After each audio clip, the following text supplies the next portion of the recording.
Hi, it's Tony Robbins. Happy New Year. Listen, how's your new year coming out so far? I know it's early, it's January 15th, and I thought I'd send you out this little video message because you know what that day means, don't you? January 15th is the cutoff. Statistics show that 95% of the people that actually made a New Year's resolution have already broken it by today. And that's if you even made a resolution. Now, if you're the exception to that, I'm thrilled for you, and I support you, and I say keep rocking it. But if you've missed, maybe I could drop you a quick little message or two here that can help you not only recover, but get way beyond just making some New Year's resolution and make some real lasting change in your life. I mean, think about it. Most people don't even make a resolution anymore. Why? Because they've made them from years and years and years, and they know they're not gonna follow through. So after a while, who wants to disappoint yourself? Who wants to be upset with yourself? Why even bother to set a new standard for this year? You know it's gonna be the same as last year. If you're the kind of person watching this right now and you've actually opened this email and you haven't shut me off already, then obviously that's not you. So the question is, what is it that makes us even want to make a resolution? I mean, it's an interesting question. Why is it at the beginning of a year we have this tradition? But it goes beyond tradition. It's something inside of us that makes us want to make things better. And I think part of it is the calendar gives us this idea that we could have a fresh start, that we could start from fresh and have this great victory.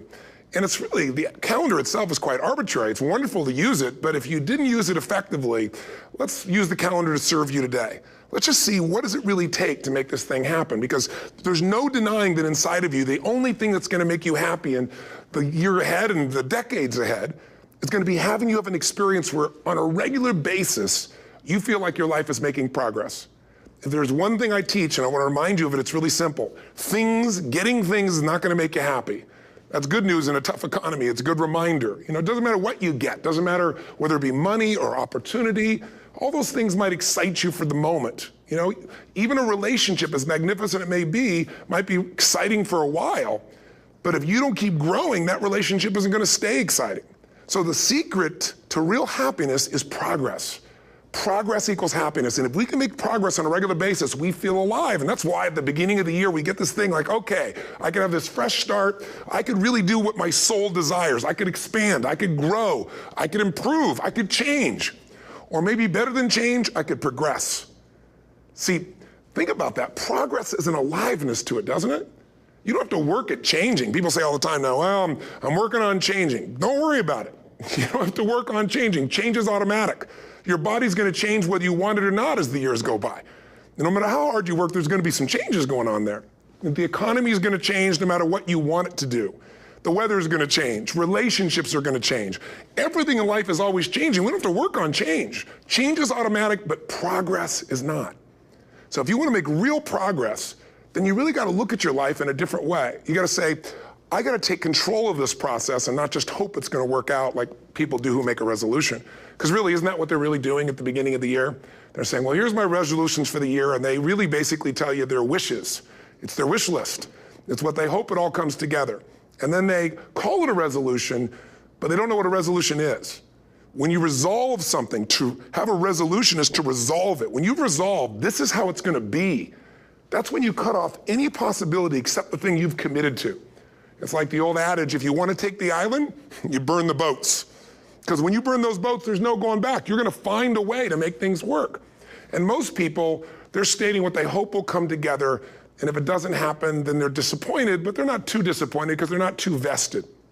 What does it take to successfully create a lasting change in your life? To not only have a New Year's resolution you follow through on, but really have a lasting change? Well, the first step for lasting change is very much like making a New Year's resolution. Fundamentally, it's the same. The first step is you gotta have a vision for what it is you really, truly want.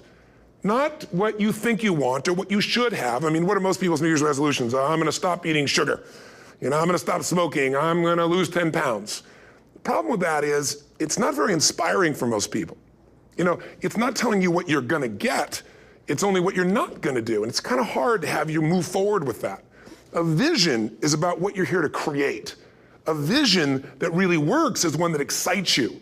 If you say, well, my resolution, my goal, my outcome for this month, this week, this year is to lose X number of pounds, that's okay, but it's not very compelling. It has to be a compelling vision. It's gotta have something that has the power to pull you, not something you have to push yourself to do. Those are two different kinds of motivation. Push requires willpower, and willpower never lasts. What will last is pull.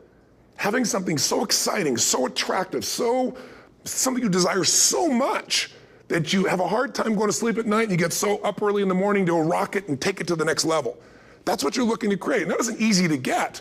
But one of the reasons we do seminars and events and we say, why do that? Why not just read a book or something? Is because when you get in an environment where you're with people that are being put in a peak state, like when you're going to a sporting event, if you watch a sporting event at home, it might have a certain level of excitement. But when you're in a stadium with 50,000 people, suddenly it has a whole different level of intensity. And we feel that. And the bottom line of our follow-through comes down to our emotional intensity.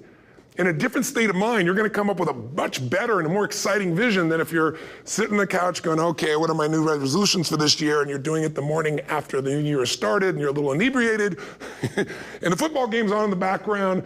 Probably not going to have the power of focus there. Probably not going to have the power of the energy to create something that's going to pull you for this year. And you got to do that. So it's got to be a vision that's compelling. Something that it's going to be a gift to make sure that it happens. And also, along with that compelling vision, you got to have strong enough reasons that you're going to follow through when the going gets tough.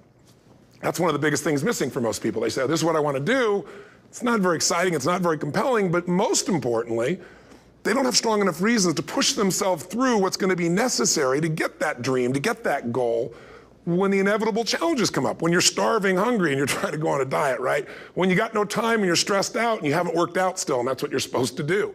When the economy gets tight and what you thought you're going to do doesn't work, and so you give up on the goal instead of finding another way to get there. You don't let the fear take you over if you've got strong enough reasons. Those reasons can be positive, or those reasons can also be negative. They can be, if I don't do this, this is what's going to cost me. And if I do this, this is what I'm going to gain in my life. Reasons come first, answers come second. If you get a compelling vision and you got strong enough reasons that will push you through the tough times, you're going to do things other people don't do. Instead of collapsing, even if you get off target, you won't go, oh, I blew it. You'll get right back on target, make the change, make things happen. And I know you've done this in many areas of your life. Just think about it again. I'm not teaching you something really new here today. I just want to remind you of what your soul knows. You got to change, you got to improve, and you got to go through a simple process fundamentally to make that progress. First step, vision that's compelling. Second step, make sure that there's strong enough reasons to follow through. Third step, you got to review it and feel it every day. I mean, anything. Have you ever had this happen in your life? Has there been anything in your life that you've ever wanted so badly? You were so desirous of it. You had such a hunger for it that you couldn't stop thinking about it. Could have been a career move, could have been when you were a kid, a car, it could have been a relationship, it could have been anything, but you were obsessed. You wanted to make this happen. You wanted to attract this to your life. You just wanted something. And you didn't even know how to get it. But it was so compelling to you. You kept thinking about it every day, envisioning it, imagining it, feeling it. And then stuff happened. And suddenly you started to attract people or situations to your life, and it just came together. Like, you didn't even have a total plan. It was just that it was so a part of your focus with so much intensity and emotion so often that it sensitized you to notice anything that could get you there. There's a part of your brain called the reticular activating system. For short, we call it the RAS. That part of your brain determines what you notice in the world. And it's really important because when you set a goal, when you get really clear on a vision, and there's strong enough reasons, and you review it enough, and it becomes a part of you, that part of your brain says, anything that relates to this, I need to notice.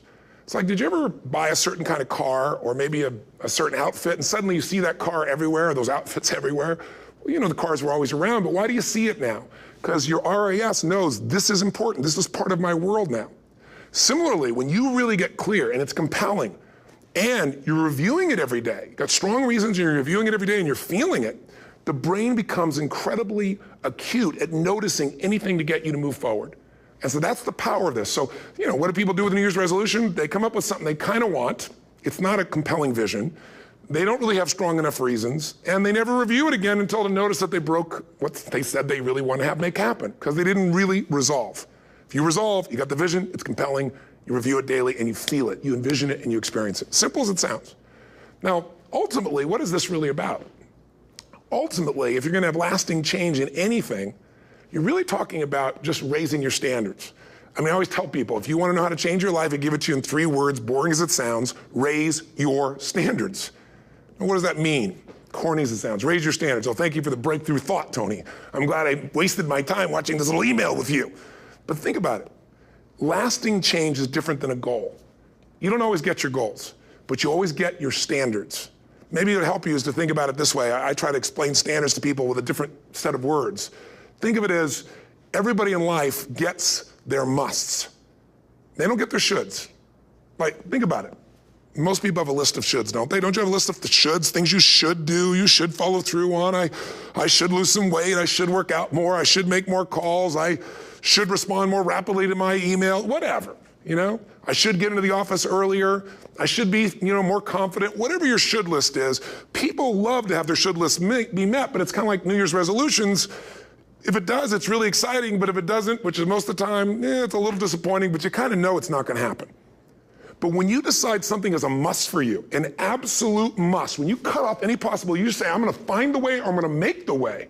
Human beings, when they resolve things, when they make a real resolution inside themselves, which is they raise the standard and they make it a must, they find the way. Think about it in your own life. Haven't you had some area of your life where you raise your standard and your life has never been the same? Maybe at one time in your life you smoked cigarettes, or you did something and you did it for years and you kept trying to change it and kept telling yourself I should. And then one day something happened. Something just clicked you over. Something took you over that kind of tipping point. And inside yourself you said no more. And it was a very, very different experience, wasn't it? Something inside of you shifted and what was a should became a must and you've never gone back. Is there an area like that in your life you can think of? Again, did you ever smoke cigarettes? Did you ever eat a certain way, drink a certain form of alcohol, and then finally say no more, and you just don't go back? And notice this, it doesn't really take any willpower anymore. Because somewhere when we make this click, when we make something a must, we attach ourselves to it. It becomes part of our identity. And one thing I've learned in the last, 33 years of working with people from now over 100 countries, 4 million people, is human beings absolutely follow through on who they believe they are. If you said to me, well, I'm really gonna work hard to stop smoking, but I've been a smoker my whole life and I am a smoker, I know your days are numbered. You're gonna be back smoking cigarettes again because we all act consistent with who we believe we are. I tell people the strongest force in the whole human personality is this need to stay consistent with how we define ourselves. If you define yourself as somebody who is really conservative, you're not gonna be crazy and act nuts unless you're really drunk or something, and then you can say it's the alcohol, when it's really just you finally getting permission to be yourself. The alcohol is your excuse. If you're a really crazy person, you act crazy, outrageous, playful. You don't act conservative because that's not who you are. Very often people say, well, I can't do that, I'm not that kind of person. And I always say to people, really, when did you define yourself? I mean, really, how many years ago did you come up with what you could and couldn't do in your life? How many years ago? Most people, if they really look at how they're living their life today, it's based on a set of standards, a set of beliefs that they made choices about 10, 20, 30 or more years ago. I mean, very often we made decisions in our youth or very young about what to believe, about what we were capable of, about who we are as a person, and that becomes the glass ceiling, if you will, that controls us. There's a corny metaphor, but it's true. I remember one time I was with my family at the circus and there was a person there and they had this big giant elephant, and you look at this elephant and they take this little rope, put it around the elephant's neck, and they drive this stake into the ground. And I mean, you look at this and you know that elephant could rip down the entire tent with almost no effort, and yet the elephant doesn't struggle, doesn't try. Why? Because the elephant's conditioned. And they take that elephant and condition the elephant when it's a baby elephant. That's how they train him. When it's a little baby elephant and it doesn't have the power yet, they put a big rope around it and they drive this huge stake in the ground, and the elephant fights and fights and fights. And one day, finally, that elephant decides, I'm not capable of pulling this out. And once that becomes the definition of an identity of anyone, an elephant in this case, they don't even try anymore. It's just who I am, that's how it is, that's just the way it is in my life. I'd like to ask you to take a look at any place you've got a limitation and ask yourself, when did I decide to accept that limitation? And you may not even see it as a limitation. You might see it as just that's who I am. But so often in our lives, we've adapted to be a certain way so that we don't fail or so that people will like us or respect us, but it's not necessarily who we are. Joy comes when you're spontaneous. It's really hard to be truly happy when you're not being yourself. And most of us have no clue who we are. And so a big part of my work, if you've ever been to an event, you know, is to get people to do things spontaneously without thinking, because that's when the real you shows up. That's when the energy comes alive. And when you do that, when you start to connect to your true nature, suddenly there's energy available for you to set a higher standard for what you want in your life. That's what this is really all about. And when I talk about standards, when I talk about, you know, shoulds versus musts, think about your own life. I know there have been areas in your life where some point in time you just shifted and you raised the standard and your life changed. Because whatever people have their identity attached to, they live. We live who we believe we are. That's just how it works. It's just kind of like, I'll give you an example. Look at your physical body. Your physical body today is an absolute reflection of only one thing, not your goals, not your desires, but your standards. The identity you have for yourself. If your standard is you're an athlete, then there's a certain amount of strength, a muscle tone, and energy that's available in your body on a regular basis because that's who you are. And so you do whatever's necessary to maintain that identity. Again, the strongest force in the human personality is this need to stay consistent with how we define ourselves. Because if you don't know who you are, you wouldn't know how to act. Once you lock in on that identity, your brain finds a way to keep you there. If you say, you know, man, I'm overweight, I've always been overweight, I'm big boned, and that's the story you've got, then you're gonna always find a way to get back there. That's your settling point. That's your identity. That's where things lock in. If you see somebody who's in really great shape, you ask them, do you work out? You know the answer. Yes, how often? And they'll tell you 3 times, 4 times, 5 times a week, whatever. In a seminar, I'll ask people, who here works out at least 5 days a week? And I'm stand up. And you look around that room, and you know that they work out 5 times a week because you can see their body. You don't just get a result without some kind of action, without some form of ritual. Ritual meaning actions you do consistently. Now, do you think those people that are out there working out 5 days a week, do they have more time than you do?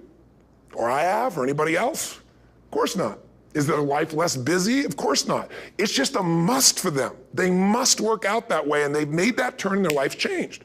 So I'm not saying you have to work out 5 days a week. I'm just saying whatever you really want, wants don't get met consistently. Standards do.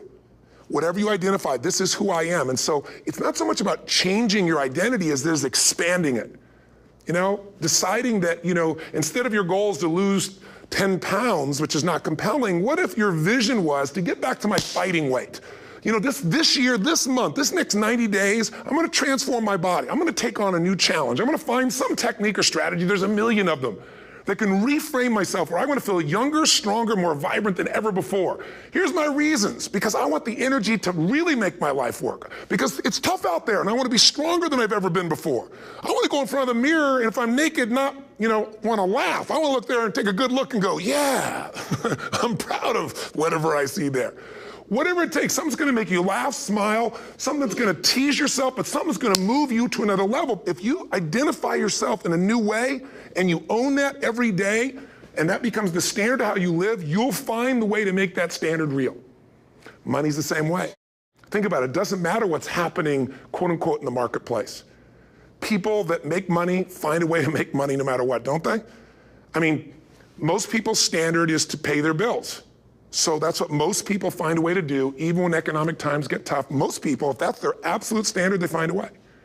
Some people's standard is pay their bills most of the time. And so most of the time they do. Some people's standard is not just to pay their bills, but to take care of their family and maybe even some of their friends. And they find a way.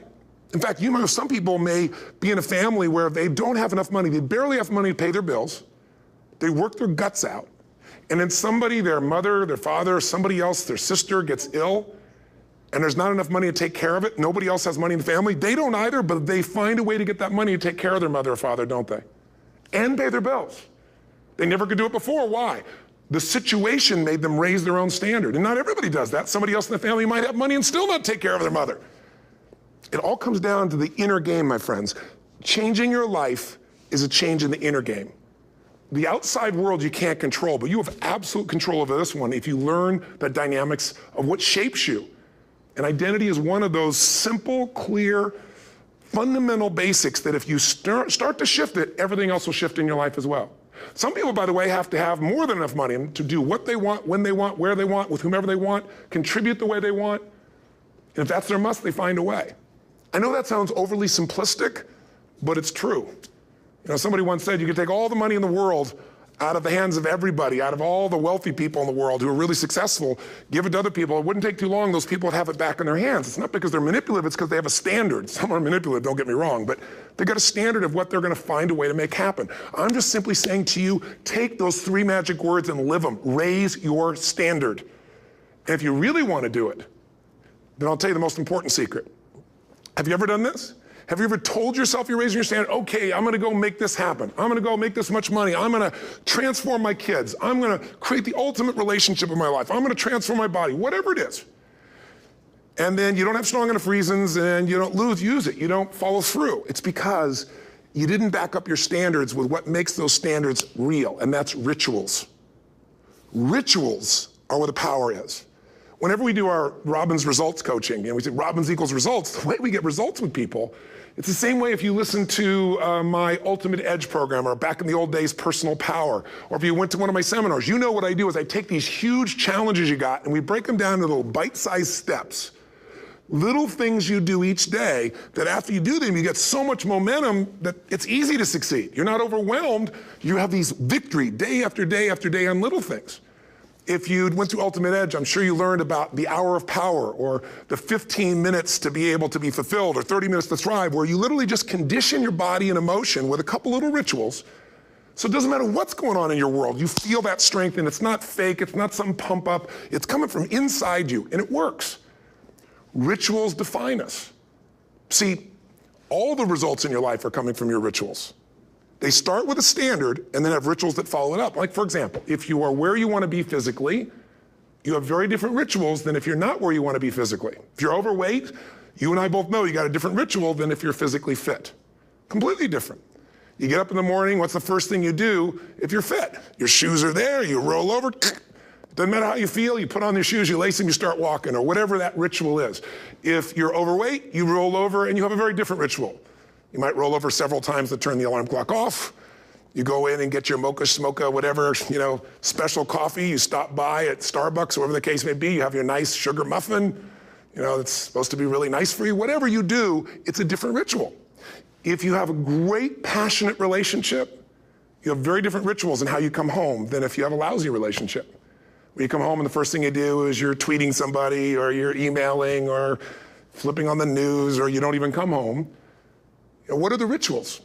Whenever I study people that are successful, what I look for is what's the standard they hold themselves to, and then what are all those little rituals that add up? Because think about it. Success and failure are not giant events. They don't just show up. You don't just suddenly become successful or suddenly have this cataclysmic event that makes you fail. It may look that way, but failure comes from all the little things. It's failure to make the call. It's failure to check the books. It's failure to say, I'm sorry. It's failure to push yourself to do things physically that you don't want to do. And all those little failures day after day come together until one day some cataclysmic event happens and you blame that. That event happened because you missed all the little stuff. Do you agree with me? And success, by the way, is not some overnight event. It's all these little things. Success is having a vision. Success is making it compelling. Success is really seeing it and feeling it every day with strong enough reasons. Success is feeling the sense that I'm here to grow and I'm here to give something to the world more than just myself. Success is caring about other people. Success is calling and saying, I love you in the middle of the day for no damn reason. Or sending a note. That'll change your relationship. Have a ritual of something funny, playful, or a surprise you do. How many relationships are dead today because they have no surprise rituals anymore? You need to have some rituals, some cool things you do that nobody else does that gives you a better life than anybody else has. All the little stuff, that's where success comes from. In business, it comes from delivering more than anybody can imagine. All those little things add up. People go, wow, that's who I want to do business with. It's true in any area of your life. So if you look at somebody who's really successful and you think, wow, I mean, they're so amazing, they're such a genius, you got to dig underneath and you got to remember something. People are rewarded in public for what they've practiced for years in private.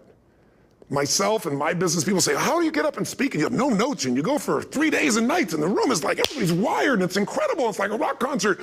How do you do that? How do you have that confidence? Well, it's not confidence, it's experience now. But I did so much behind the scenes and I still do to make things right. I mean, How many people would know that since the time I was 17 years old, before I walk out on stage, still do to this day, wouldn't need to do it, but I still do it, I never walk out there without being in an absolute peak state of mind. You know, there are days my back is hurting, my throat was hurting, or I may have had a challenge, or my father passed away, and I've still got to deliver for these people because my standard is give my all every time. Every event has to be better. Talk to anybody who's been to our events for 5, 10 years, some of our trainers, and I'll say, I don't know how he does it. He always finds a way to make it better. That's not an ego thing. That's a standard in me. I have to find the way. And my ritual, though, is I prepare, I think, I gather new information, I figure out how to put something across better. What do people need? I spend time with our customers. I see what's going on. And before I get on stage each time, I have this little ritual to put myself in a state of mind. And I did it starting like 17 years old. I started doing it. I'd say, I now command my subconscious mind.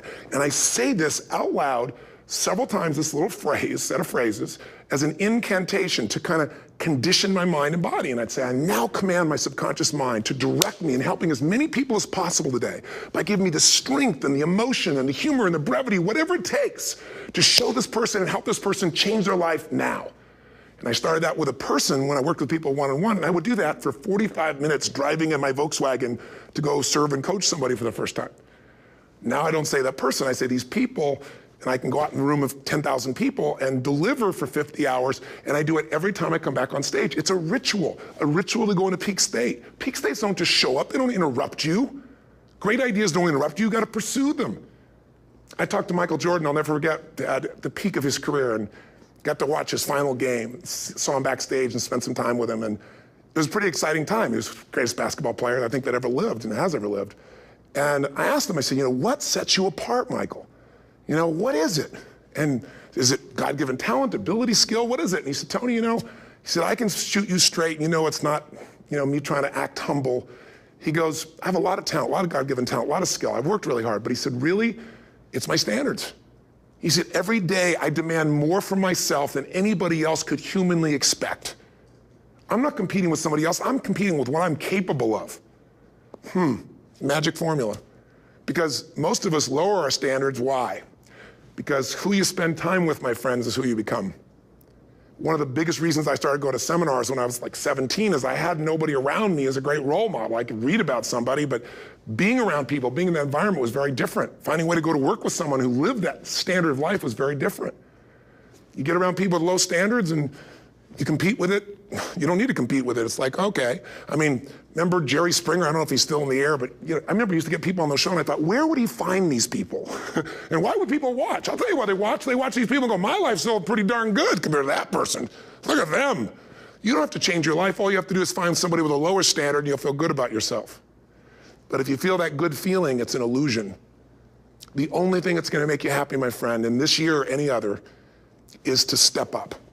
It's to raise the standard, it's to discover what you're capable of and feel that incredible power of pushing through whatever's holding you back and get to the other side of more of your true self. That's what this game's all about. And look at the best of the world in anything. Tiger Woods, what's his vision? To win golf tournaments? No, to be the best that ever lived. That's his goal, that's his vision. But here's what's interesting, he backs it up with rituals. If you just have a vision and you don't have the rituals, stop lying to yourself. His rituals are, he started doing things nobody did before. He went and started lifting weights. Golfers lifting weights? No way. He went out and he changed his swing when he was the best in the world because he realized in order to be the best that ever lived, he's gonna have to change his swing. If you know anything about golf, you don't change your swing when you're the best. And he went and retrained himself because he has different rituals than other golfers. Now many people are modeling his rituals to get better. It's amazing. You know, you look at somebody like Michael Phelps, the 2008 swimmer, won 7, you know, only 2 people I think in history, if I remember correctly, that have gotten 7 gold medals in one session. And here's a guy, he's got number 6 under his belt and he's exhausted and he's going in for that final swim. I'm sure you remember. And how does the guy win? By 1/100th of a second. Do you think that was some massive skill that got him over the top? Or was it a standard that says, this is who I am. I am the champion. And no one is taking this from me. And somehow in those final milliseconds, 100th of a second, he pushed himself just beyond his competitor. But you know about Michael Phelps? What allowed him to be able to push beyond that moment is his rituals. Go study the guy. Most people who swim have these unbelievable workouts. He does 2 and 3 of those workout sessions a day. All the other swimmers in the beginning thought he was insane. You're gonna overtrain, you can't do that, it's not physically possible. But he had a standard and the rituals to back it up. So here's my final message to you, because I've gotten carried away. I thought I was gonna send you like a 5-minute message, but as you can see, there's no script here. It's just me going a little crazy with you, but I wanna really see you get what you want this year. Don't let this year be like last. And if last year was great, still don't let it be that way. Raise the standard. If your life is perfect and extraordinary, you darn well know you're not gonna be happy unless you keep making it better. That's what makes us feel alive. It's not what we get that makes us happy. It's who we become and what we're able to give because we become more. That sense of contribution is what creates the deepest meaning. So here's my assignment for you, if you want one. If you want to go from conversation to some action, here's a simple thing to do. What's an area of your life right now that you really want to improve? What's an area that's important to improve? If your body's great, how about your career? If career's great, how about your relationships? Intimate one especially, or your kids, or your relationship with your creator, your spiritual side of your life. Or is it your finances? Figure an area that really matters. Decide on that area. Number 1, write down what your life is like in that area right now as specifically as possible. So you might say, well, I'm 13.5 pounds overweight, whatever the weight is, whatever the situation is, or my body fat's like this, or I wake up exhausted in the morning, and you write the truth of where you are right now. So you're real clear. Or I'm not in a relationship. I say I want a relationship, but I'm not in one, and I don't seem to find them. All the good ones seem to be gone is my belief. And I really do want one, but I don't have it. Whatever your definition. Or I'm in a relationship, and God, I wish I wasn't in a relationship. I'm planning my escape, wherever you are. Or I have a wonderful relationship, we love each other, but there just isn't enough passion. Just write the truth of where you are. The area you want to change, but write how it is. And then the second step is, and this is where you gotta be really honest with yourself. What are the rituals that have put me there? Because whatever results you're getting, even if you don't like the results, there's some rituals that are keeping you in that place. There's some rituals of what you eat or don't eat, how you move or don't move, how you sleep or don't sleep.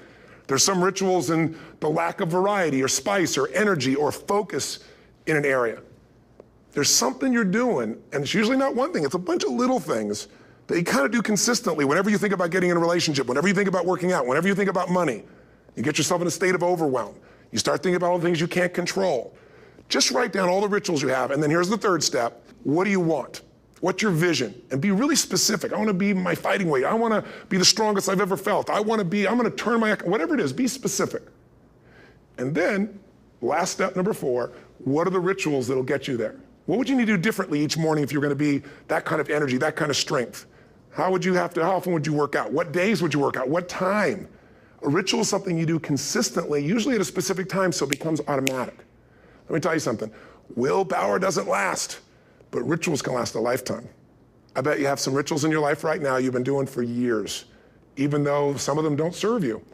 I'm just saying, wake yourself up. If you want a new year and a new life, you don't need to start on January 1st. Start today. Start with this little video.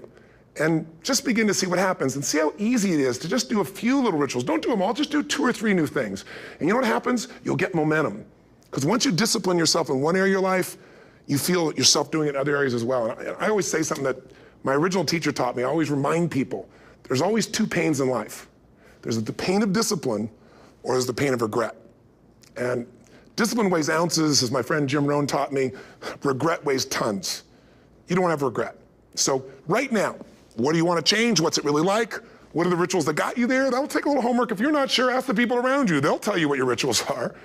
What do I really want in depth? What are the rituals that'll get me there? And then get yourself to start a few of those actions and lock them in place. If I can help you in any way, we're here as a company to support you. Come have an event with us. Come to Unleash the Power Within or Mastery University, or get a coach. You can get a free coaching session if you call our company and click on something on this. We'll probably have something on it, or get a product. Or don't do anything with us, but do something with somebody, starting with you.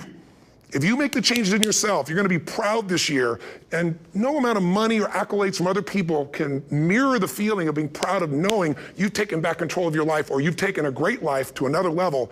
Because once you do that, you have something you can give other people, whether it be your kids or your friends or your family. And ultimately, that's what life's about. So thanks for listening. I don't know how long I went here, but I hope this has been helpful for you. I just thought it's a new year, and I want people to be able to truly create a new life. And until I see you again, hopefully soon, or gets a chance to meet you, live strong and live with passion. And of course, God bless to you. Happy New Year.